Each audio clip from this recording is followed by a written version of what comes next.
Mbola eo amin'izay taranja kickboxing izay ihany dia mbola lany ho filohan'ny fédération malagasy ny taranja kickboxing indray Andriamatoa Brian Andrenirina mbola nametrahany ireo lekiparitra ny fitokisany mandritra ny efa-taona indray izy ao anatin'ity fanazavana ity ary no hitondrany ny vinanasany ao anatin'ny efa-taona manaraka.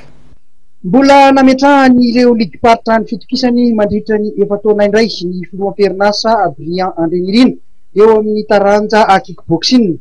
Naterahana ny zoma tolakandro teo tetsy amin'ny lapan'ny kolontsaina sy ny fanatanjahantena Mahamasina ny Fivoriambe ara-potoana fanaon'ny fédération sady nanaovana ihany koa ny fifidianana izay filohan'ny fédération.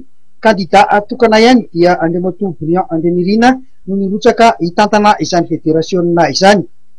Lany 100 ireo lekiparitra hitantana ny fédération mandritra ny efa-taona indray zany Andriamatoa Brian Andrenirina. Voalohany indrindra moa dia misaotra an'ireo président ligue rehetrarehetra izay tonga nanome fampitokisana indray amin'ny efatra taona manaraka. Ny vina dia tsotra manohy izay tsara efa teo manitsy izay zavatra tsy dia nahomby. Misy ny zavatra mety tsy nahomby, misy ny zavatra tena mahomby dia hotohizany io.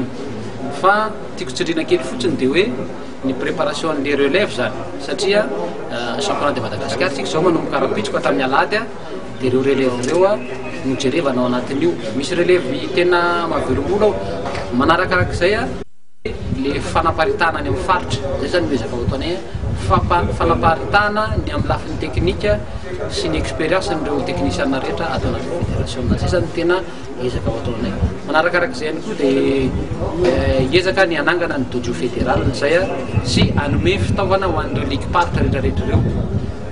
Anangana ihany koa kickboxing mandritra an'io mandat io zany école de kickboxing mba ho atao any amin'ny faritra.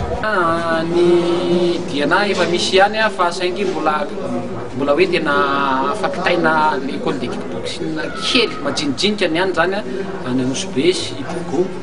Fa efa manana contact amina athlète any zany zay sy petit taranja kickboxing dia hiezaka zay le tena hoe mandritra ny mandat zany dia hiezaka andefa expert zay mandeha makany no miformer an'ireo zavatra mahafaly ohatrany hoe teo zao tonga Maheva tanàna dia misy koa ohatrany hoe Iosy tonga ihany koa Fort Dauphin zany hoe mbola tsy lika izy fa efa tonga eto fotony manaraka ny zavatra rehetrarehetra.